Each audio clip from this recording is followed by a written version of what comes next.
Hey, I'm Mike with Dirty Duck Boat Rental here in Osage Beach, and we're going to go over a few safety tips, a few fun tips. And the first tip is the first thing you get on our dock here, you have entered the life jacket zone. So if you're uneasy about swimming, children that need life jackets, put them on here before you enter the dock. We appreciate it. Thank you. Folks, we're here at the helm of the boat where the captain's going to be sitting. There's a few things you have to take on as a captain, and one of them is watching the gauges on the boat. Most boats will have a motor-specific warning gauge. We have these labels, warning gauges. Any lights going on here is something you probably need to give us a call about. Fuel gauges are totally different on terra firma up there. We're on a boat right now, and it's wobbling, rocking. What you'll get is you won't get an accurate reading. You'll get a sort of an accurate reading on the fuel gauges. So if you do get low on fuel, there's no telling in a boat how low you are, so you might want to, be aware of the fuel gauges. They do bounce, unlike gauges in your car, which are on terra firma. And we talked earlier about the neutral. This is the control handle I was telling you about. If this thing's here and you turn it off, you will not be able to start. You've got to be in neutral to start. This is the kill switch I was telling you about. If this is pulled off by one of the 3-year-olds around here running around, these are awesome to play with.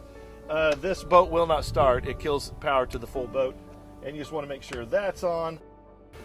Over here you will find under the seat with the pull your Type 3 life jackets.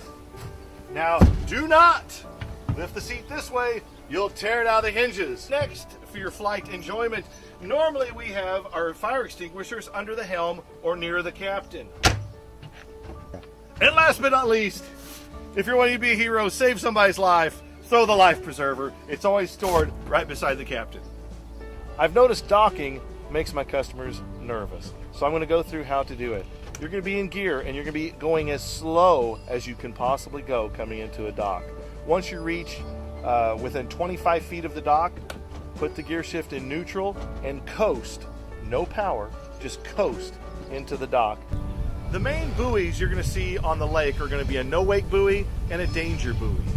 The no-wake buoy signifies anything between that no-wake buoy and shore is going to be idle speed only.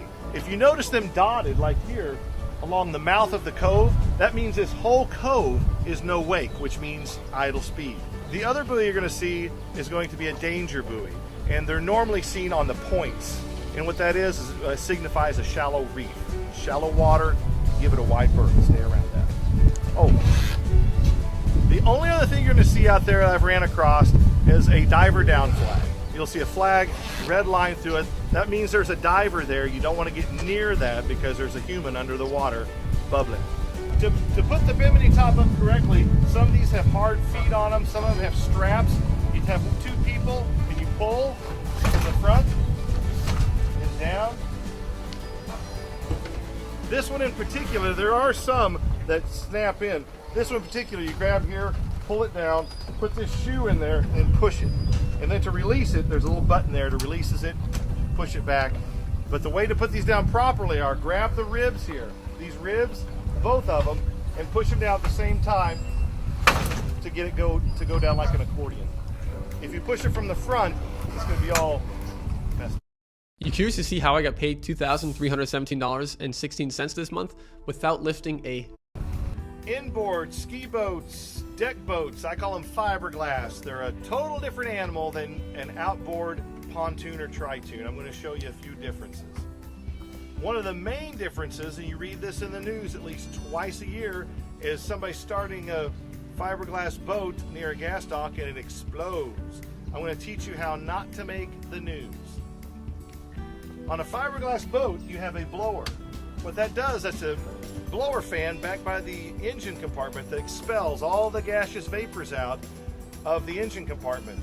And you want to do that at least 4 minutes while you're gassing up. And after you're gassing up, you want to get all those fumes out of the engine bay. You'll have a control mounted to the side here.